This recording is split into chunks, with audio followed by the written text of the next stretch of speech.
Hi, class. Welcome back to session 2 of Leadership in Substance Use Treatment, your undergraduate capstone course. For today, from prior to week 1, you had some readings, you went over the course syllabi, but today we're going to really begin to get immersed in understanding addiction. When we understand addiction, we can become more knowledgeable, competent as a leader, and then begin developing more effective implementation strategies. So at this point, from week 1 into session 2 today, from your readings, you should at least understand the critical importance of being able to identify the overall context of the issue. You'll see that when you're a leader, you'll have many individuals have a different perspective of the issue. But it's really up to you to delve in beneath the surface and find the underlying issue that then you can address and become a more effective leader because you'll have better strategies.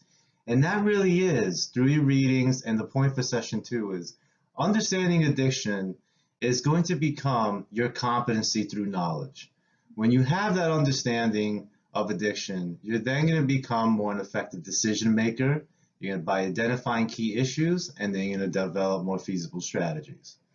With session 2, this is going to give you also an overall idea of how your midterm should flow in terms of the content in the organization, but also your final capstone project. So I'll be providing some examples today. This way, when I give you ideas, then all of you could then engage in research and begin finding the details and then essentially creating something unique to present to everybody. And that's really what you should learn by this point in session 2 that's going to help you further in the course.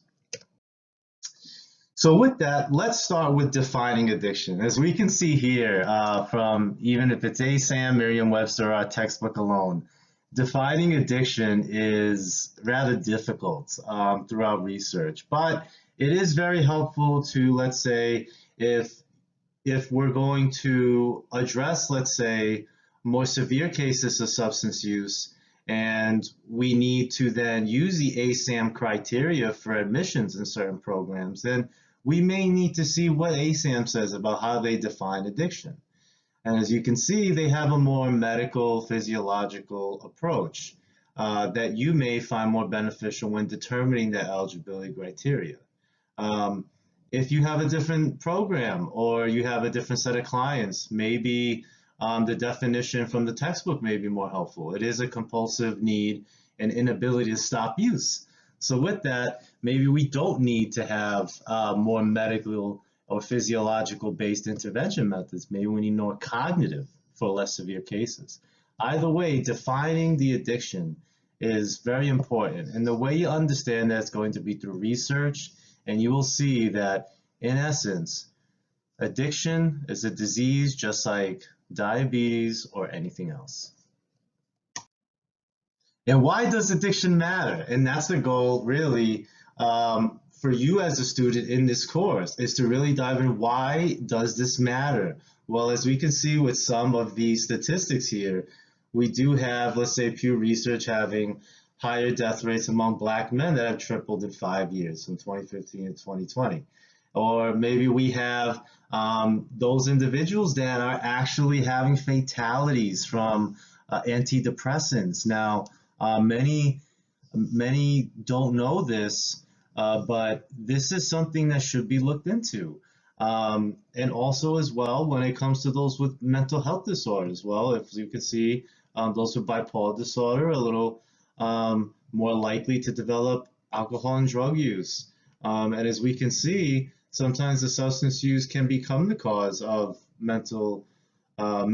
towards mental illness, or it's a coping mechanism for an underlying mental health issue that needs to be addressed.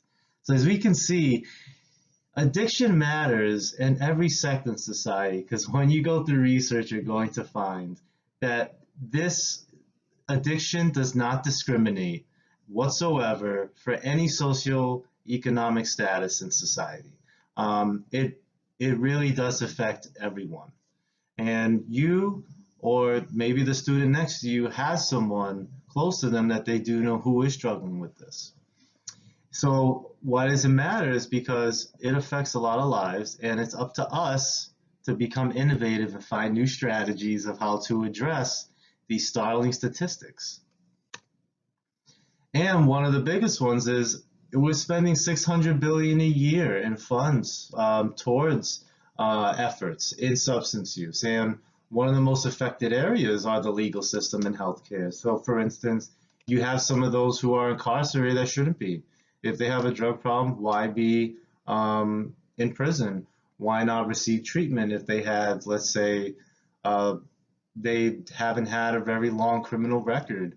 These are things we can look at, because in the end, we need to find, as a leader, the best thing you could do for any kind of agency you are employed with is to find ways of how treatment can reduce costs and yet have significant increase of effectiveness on a population that's affected with substance use. So what can be done? Now here comes the solutions after you engage in research. And some of the examples I discuss is, for instance, maybe the sect you're looking at for, let's say, African Americans or Hispanics, or if you're looking at adolescents who are taking antidepressants or harder drugs, whatever it may be, maybe we need more cognitive behavioral therapy intervention. Maybe we need more MBSG methods, which is something that's very new and innovative. For instance, many programs are incorporating MBSG and CBT methods into their group curriculum because of the significant increase of effects on PTSD symptoms in the reduction of symptoms for the longevity of the person that is struggling with that mental health disorder. So for instance, in better terms, it's MBSG has shown to reduce PTSD symptoms at least over 3 to 6 months, if not more, especially for those in veterans. And it's showing promising results, which is why an innovative method could be to incorporate both into a group curriculum, where it could be just for your caseload, or it could be, for instance, if you decide to become more of a program manager, some higher ups, how can these methods affect staff? How can, what kind of specific techniques in each different treatment method could be bestowed on the staff to then implement? These are some ideas you can be thinking of. So with that, for the in-class exercise, everyone's going to get a team of 3 or 4. The time will be 15 minutes. The first 10 minutes will be with students discussing, and the last 5 minutes will be very short from each student presenting of their response. Now, in the closing discussion, some of the key points to understand is addiction is a disease, folks. That is something that it's contrary to popular belief, where many think it's a choice or it's just their responsibility. Folks, it is a disease just like diabetes or anything else.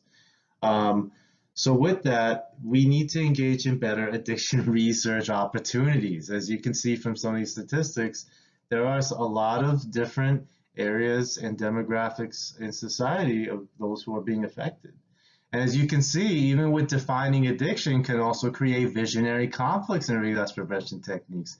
For instance, many individuals may think the old way of doing hardcore AA, one mistake you're out, is a great method. Maybe someone else is a little more harm reductive. Well, it also, again, goes to the beginning of it. How do they define addiction? And how do you define addiction? And that's going to relate into your discussion assignment. So you're going to find, when I see your responses, what was your current understanding prior to and the day of this session? You do not have to delve in further, because that response is going to change by the end of the semester, and that's the goal. And you're going to find which occupation or topic you're interested in, and then you're going to describe one key point that you learned from today's class. So with that, this is the close of the session. The sources are available here. There's from the photos as well as related to these sources. And if there are any questions, please reach out. But thank you very much for attending today's session.